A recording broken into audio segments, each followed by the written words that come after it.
Good morning to all students.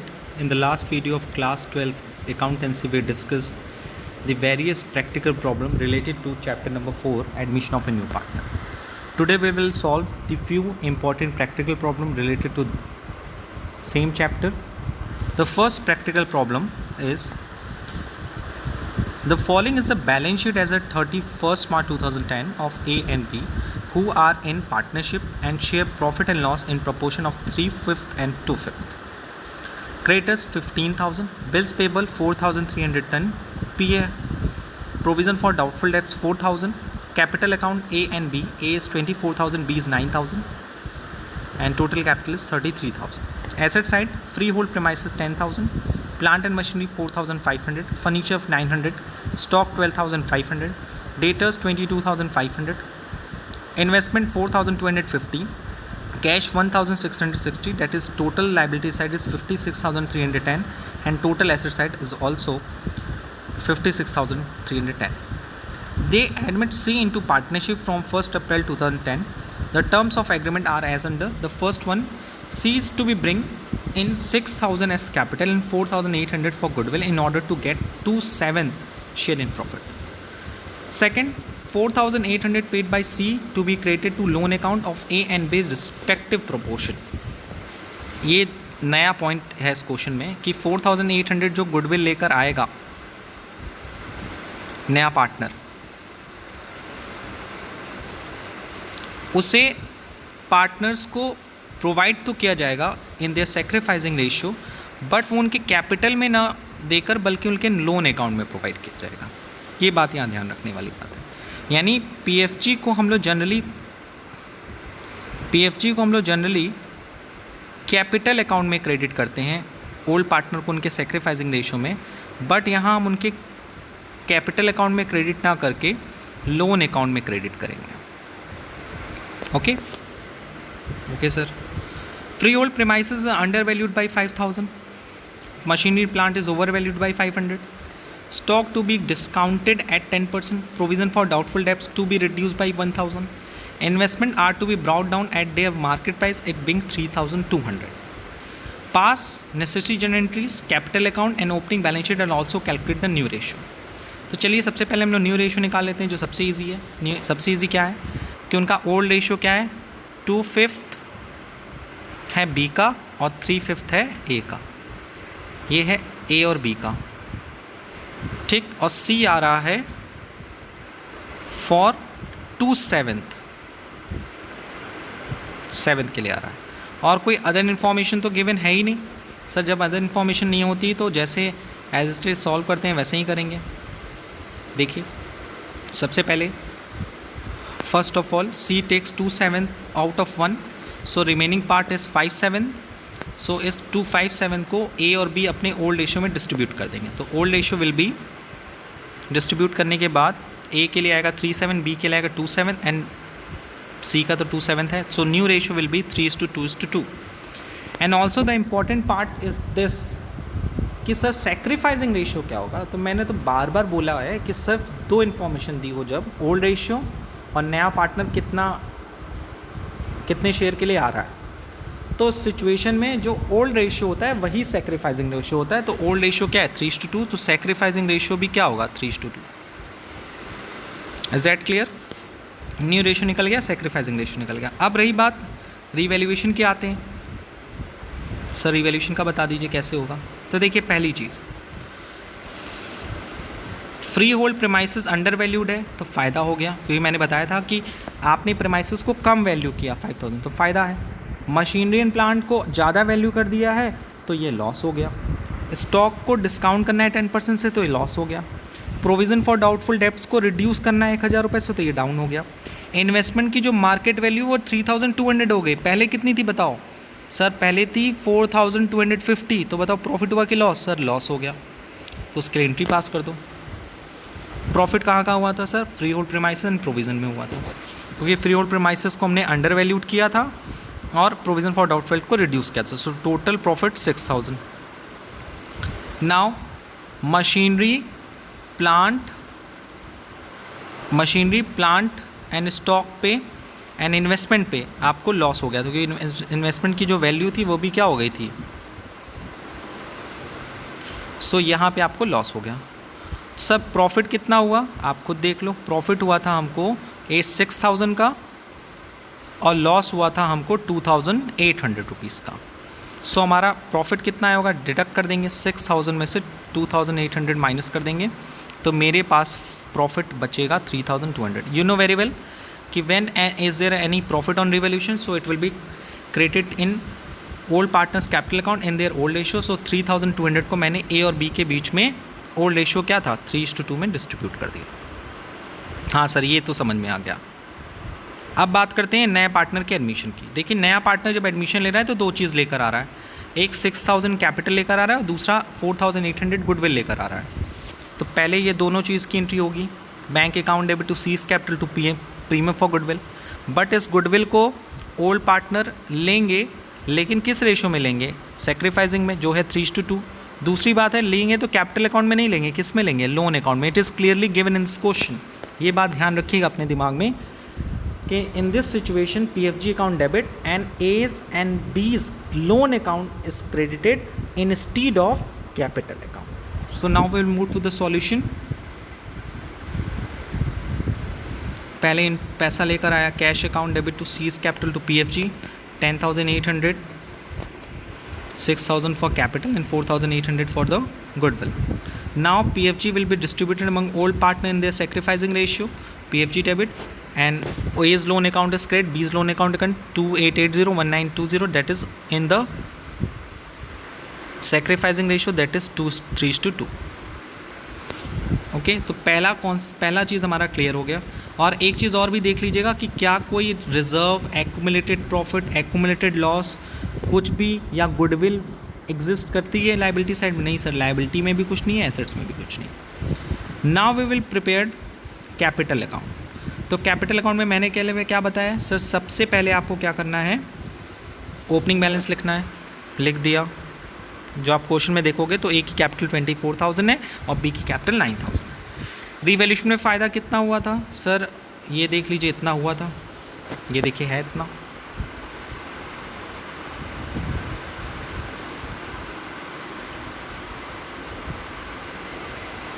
So it will also created in A's and B's capital account in their old ratio. Yes sir. Now C आया था तो capital लेकर आया था, हाँ sir capital लेकर आया था। PFG भी लेकर आया था सर, वो तो A और B कैपिटल अकाउंट में नहीं लिखा है। यही तो बात समझानी थी कि जो C गुडविल लेकर आया था वो A और B ने कैपिटल में नहीं रखा है, उसे एज अ लोन अकाउंट में क्रेडिट कराया है। सो जब आप नई बैलेंस शीट बनाओगे ना तो लोन अकाउंट एग्जिस्ट होगा A और B का, जितना उनको गुडविल मिला होगा। कितना गुडविल मिला है, 2880 एंड 1920। सो इस कैपिटल अकाउंट में हम PFG को इंक्लूड नहीं करेंगे। सो ओपनिंग बैलेंस लिखा, रिवैल्यूएशन लिखा, जितना कैपिटल लेकर आया वो लिखा और उसके बाद बैलेंस निकाल लिया। बैलेंस आया A के लिए 25,920, B के लिए आया 10,280 एंड C के लिए आया 6,000। ओके उसके बाद सर हम निकालते हैं कैश बैलेंस। तो कैश का बैलेंस तो ऐसे ही आप निकाल लोगे, हाँ सर वो तो इजी होता है। सबसे पहले कैश का बैलेंस कितना था सर, कैश का बैलेंस था 1,660। नया पार्टनर आया तो कितना लेकर आया सर, 6,000 कैपिटल एंड 4,800 गुडविल, तो टोटल कितना आया 10,800। अब आप ऐड कर लो 17,000 सॉरी 12,000। वेट, इसमें ऐड करने में कुछ प्रॉब्लम आ रही है, एक बार फिर से मैं ऐड करता हूँ।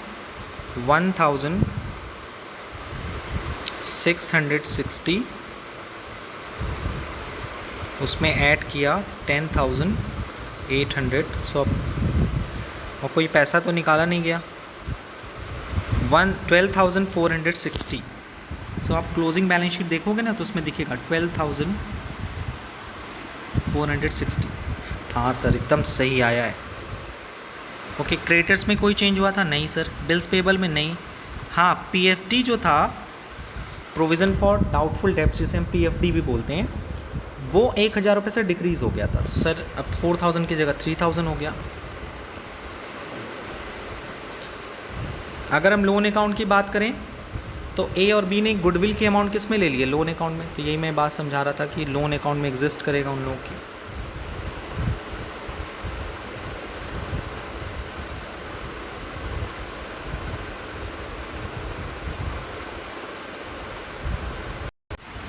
So thereafter, capital balance. This is a capital balance given in the capital 25,920 for A, B 10,280 and C 6,000. So वही कैपिटल लिखा हुआ है. Thereafter we discussed about the assets. Freehold premises. Yes sir, freehold premises पहले कितना था? Freehold premises था 10,000 और adjustment में ये इन्फॉर्मेशन गिवन थी कि 5,000 से अंडर वैल्यूड है. तो 10,000 से अब फ्रीहोल्ड प्रीमाइसेस कितना हो जाएगा? 15,000. प्लांट एंड मशीनरी की बात की जाए तो 4,500 था, 500 ओवर वैल्यूड था, तो 500 माइनस कर देंगे.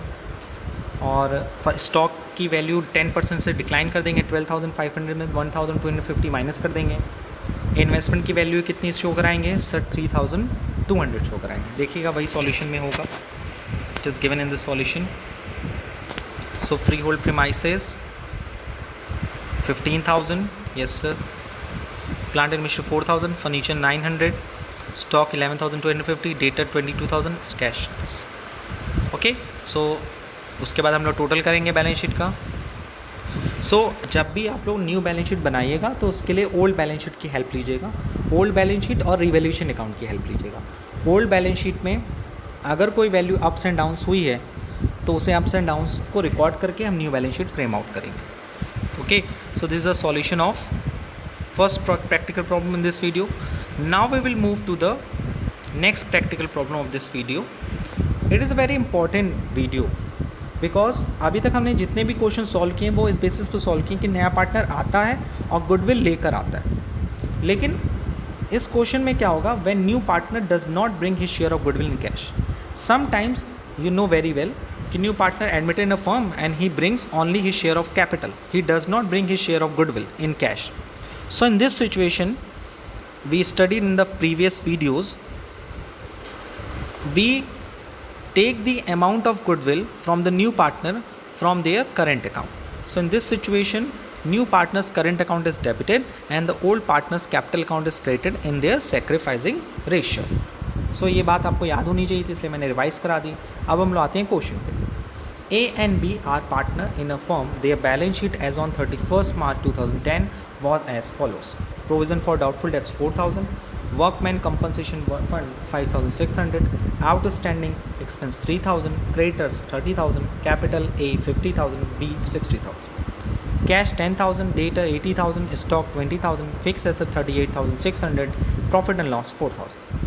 C was taken into partnership as the firm of 1st April 2010. C bought 40,000 as his capital, but he is unable to bring any amount for goodwill. देखिए C आ रहा है 40,000 कैपिटल लेकर, but goodwill नहीं लेकर आ रहा है.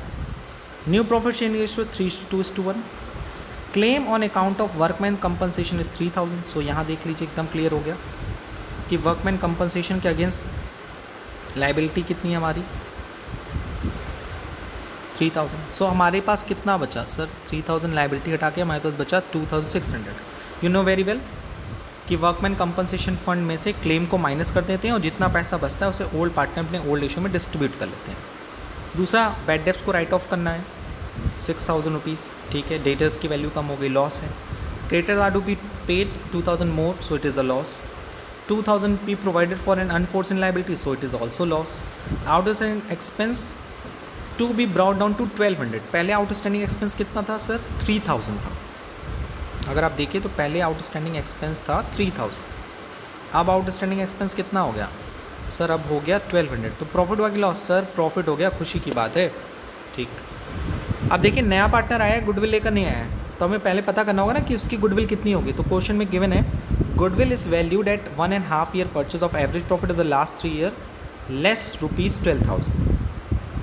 Profit of the 3 years amounted to 12,000, 18,000, 30,000. तो first of all we calculate the average of these 3 profit. Average आएगा, उसमें से 12,000 माइनस करेंगे, फिर उसको 1.5 से मल्टीप्लाई करेंगे, क्योंकि इस क्वेश्चन में एकदम क्लियर है कि जो भी एवरेज आएगा उसमें से माइनस करना है 12,000. देखिए लिखा है average profit of the last 3 year less 12,000. Okay. तो पहले हम 2-3 चीज़ क्लियर कर लेते हैं. पहले हम लोग सेक्रीफाइसिंग रेशियो निकाल लेते हैं और गुडविल की वैल्यू कैलकुलेट कर लेते हैं. उसके बाद कुछ काम करते हैं. Okay sir.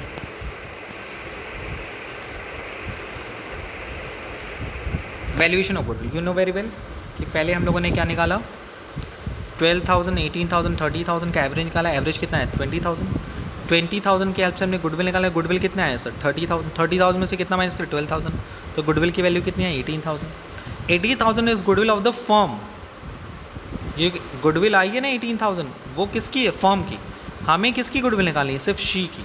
सी की को कितना लाना चाहिए था 18,000 का 16। कैसे पता चला 16 सर, न्यू रेशो देख लो। ओल्ड रेशो क्या था 1:1। ओल्ड रेशो न्यू रेशो क्या हो गया 3:2:1।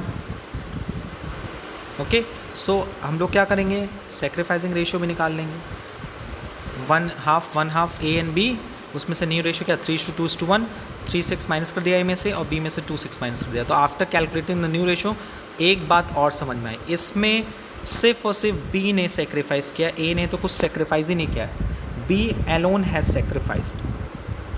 ए ने ना गेन किया ना सेक्रीफाइस किया, उसका ओल्ड रेशो न्यू रेशो दोनों इक्वल था।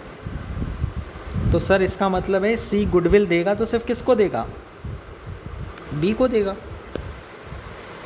Okay, from C's share of goodwill his current account has been debited instead of his capital account so that his capital is not reduced and remains intact at ₹40,000। ये बात भी याद रखनी है कि जब कोई नया पार्टनर गुडविल नहीं लेकर आता तो गुडविल की वैल्यू उसकी करंट अकाउंट से लेते हैं ना, तो कैपिटल अकाउंट से। तो उसकी कैपिटल अकाउंट वैसे की वैसे रहेगी, सिर्फ करंट अकाउंट चार्ज होगा। और जब करंट अकाउंट डेबिट होता है तो उसे हम लोग बैलेंस शीट के एसेट साइड में शो कराते हैं। ये बात याद रखिएगा। जब करंट अकाउंट क्रेडिट होता है तो उसे लायबिलिटी में दिखाते हैं, डेबिट करते हैं तो एसेट साइड में दिखाते हैं। ये जब हम लोग बैलेंस शीट बनाएंगे तो उसमें इस चीज़ को देखेंगे। अभी हम लोग बनाते हैं, पास करते हैं जनरल एंट्री। पहली जनरल एंट्री हम लोग पास करेंगे,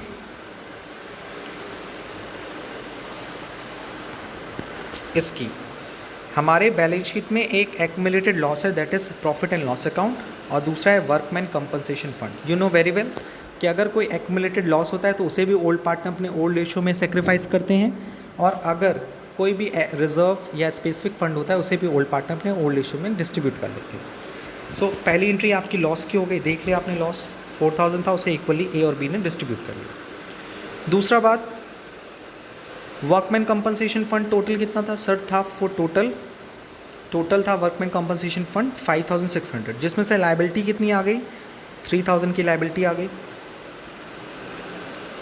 अब बचा कितना पार्टनर्स के लिए 2,600। सो 2,600 is also distributed among old partner in their old ratio, that is equal, that is 1:1, that is 1,300 and 1,300। Okay, तो पहले हमने क्या बांट दिया लॉस, दूसरा हमने क्या बांट दिया workman compensation fund after claim को एडजस्ट करने के बाद कि क्लेम के बाद कितना पैसा बचा है। उसके बाद हम लोग बात करते हैं रिवैल्यूएशन पे। रिवैल्यूएशन पे हमको फ़ायदा भी हुआ है, नुकसान भी हुआ है। तो प्रोविज़न फॉर बैड डेब्ट्स जो है हमें क्या करना है, राइट ऑफ करना है। तो डेटर्स कितने के हैं सर, डेटर्स हमारे हैं 4,000 के, सॉरी हमें कितना राइट ऑफ करना है 6,000 का डेटर राइट ऑफ करना है। अब आप यहाँ खुद देख लीजिए, बैड डेब्ट 6,000 राइट ऑफ करना है, बट हमारे पास प्रोविज़न फॉर डाउटफुल डेट्स कितना है 4,000 है सर, तो 2,000 और ज़्यादा ज़रूरत है। तो इस केस में रिवैल्यूएशन लॉस हो जाएगा 2,000 से। देखिएगा रिवैल्यूएशन डेबिट हुआ होगा 2,000 से। ये एंट्री थोड़ी कॉम्प्लिकेटेड है, आप इसकी जगह एक और एंट्री पास करते हैं, सिंपल एंट्री, वो है revaluation account debit to provision for doubtful debts. Okay okay, so इस एंट्री की जगह आप लोग सिंपल एंट्री भी पास कर सकते हैं। वो सिंपल सी एंट्री यही है कि revaluation account debit to provision for doubtful debts, और फिर प्रोविज़न फॉर डाउटफुल डेब्ट्स को आप डेटर में से माइनस कर देना जब बैलेंस शीट में प्रिपेयर करना है। लायबिलिटी साइड में पीएफटी डिस्कस मत करना।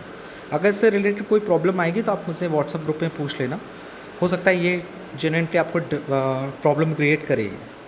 ठीक है, तो इसमें आप लोग कर सकते हो दो चीज़ें, मैं अभी बता देता हूँ। इसमें राइट ऑफ करने को बोला है, जबकि पीएफडी हमने लायबिलिटी साइड में शो कराया है, उसको डेटर में से माइनस नहीं किया। तो पहली एंट्री आप ये कर सकते हो, रिवैल्यूएशन अकाउंट डेबिट कर सकते हो to provision for doubtful debts, कितने से 2,000 से। दूसरा आप पीएफडीडी टू डेटर कर सकते हो, कितने से, टोटल पहले से 4,000 का पीएफडी था, अब 2,000 और हो गया, तो टोटल कितना पीएफडी हो गया 6,000। तो PFD account debit to debtor 4,000। Now two types of liability incurred, that is creditors and unforeseen liability. Creditors कितने से राइट ऑफ करना था कितने से इंक्रीज़ करना था 2000 से, और लाइबिलिटी कितने से इंक्रीज़ करनी 2000. So total liability increase through the revolution that is 4000. Outstanding expense increase करना था 1800 से. सो हमने रिवोल्यूशन के थ्रू कितनी चीज़ें एडजस्ट की आप देख लीजिए. सर यहाँ लॉस हुआ 2000 का, यहाँ 4000 का लॉस हुआ, यहाँ 1800 का फ़ायदा हुआ, यहाँ तो और कहीं फ़ायदा हुआ है देख लो 2600.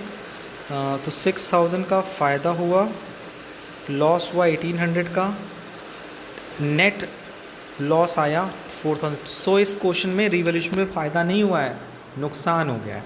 तो आपको पता है जब नुकसान होता है रिवोल्यूशन पे तो क्या एंट्री पास होती है, A is capital account debit, B is capital account debit to revaluation 4200. It will be distributed among A and B in their old ratio. After passing journal entry related to the revaluation account, हमने दो तरह की journal entry पास कर दी. एक balance sheet में जो profit and loss था उसको डिस्ट्रीब्यूट कर दिया, लाइबिलिटी साइड में जो वर्कमैन कंपनसेशन फंड था उसको डिस्ट्रीब्यूट कर दिया.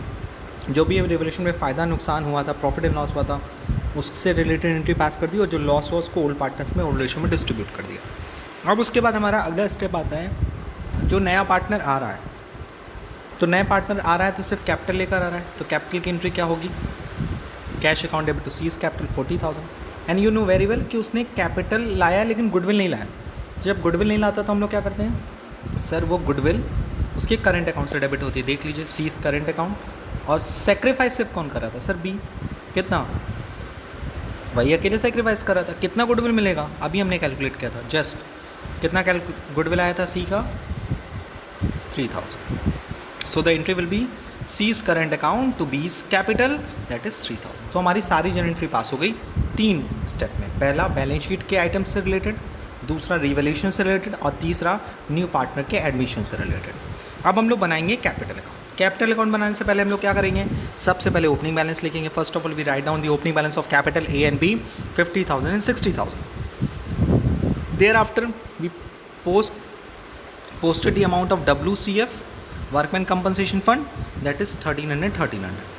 You know very well कि C ने अपने करंट अकाउंट से क्या दिया था, B को गुडविल दिया था 3000. और एक और एंट्री कि C ने कैश लेकर आया था एज ए गुडविल, कैश लेकर आया था एज ए कैपिटल 40,000. तो गुडविल उसके करंट अकाउंट से ले ली गई, B को दे दी गई, और C ने जो कैपिटल लेकर आया था उसके कैपिटल अकाउंट में क्रेडिट है. इधर आते हैं, लॉस हमने डिस्ट्रीब्यूट किया था ए और बी में इक्वल रेशियो में. रिवोल्यूशन पे लॉस हुआ था वो हमने डेबिट कर दिया, लॉस इसलिए डेबिट किया. प्रॉफिट होता तो क्रेडिट करते, वहीं ये भी प्रॉफिट होता तो हम लोग क्रेडिट करते. रही बात, अब हम उसके बाद क्या निकालेंगे, we calculate the closing balance of capital A B and C. A का कैपिटल आया 47,200, बी 60,200 एंड सी 40,000. अब we calculate the closing cash balance. देखिए कैश बैलेंस निकालने बहुत सिंपल सा तरीका है. कितना ओपनिंग कैश था, सर 10,000. नया पार्टनर आया तो सिर्फ कितना लेकर आया, सर 40,000. तो अब कैश कितना होगा फॉर्म में, सर फॉर्म में सिर्फ कैश होगा 50,000. ये पहले कैलकुलेट कर लीजिएगा जब भी आप न्यू बैलेंस शीट बनाएंगे. देखिए सबसे पहले कैश देख लीजिए, डेटर अब 74,000 दिख रहा है. सर पहले कितना था, यही मैं समझाना है. पहले डेटर था आपका 80,000 और उसमें से प्रोविज़न कितना था 2,000. प्रोविज़न कितने से इंक्रीज़ हुआ था, सर 2,000 से. प्रोविज़न कितना हुआ 6,000. तो 6,000 को कहाँ से माइनस कर दिया, डेटर में से. ये यहाँ से माइनस कर दिया. अब कितना डेटर बचा 74,000. देखिएगा डेटर 74,000 दिख रहा हो. Yes sir. स्टॉक माइनस कर दिया. फिक्स एसेट्स, देखिए मैंने बताया था ना कि अगर न्यू पार्टनर गुडविल नहीं लेकर आता तो उसका करंट अकाउंट डेबिट करते हैं, और अगर करंट अकाउंट डेबिट होता है तो उसको एसेट साइड में, और अगर क्रेडिट होता है तो उसको लायबिलिटी साइड में. एक बार मैं इंग्लिश में बोल देता हूँ ताकि आपको और क्लियर हो जाएगा. If new partner does not bring his share of goodwill in cash, so in this situation new partners current account is debited and this debit amount must be shown in the asset side of the balance sheet.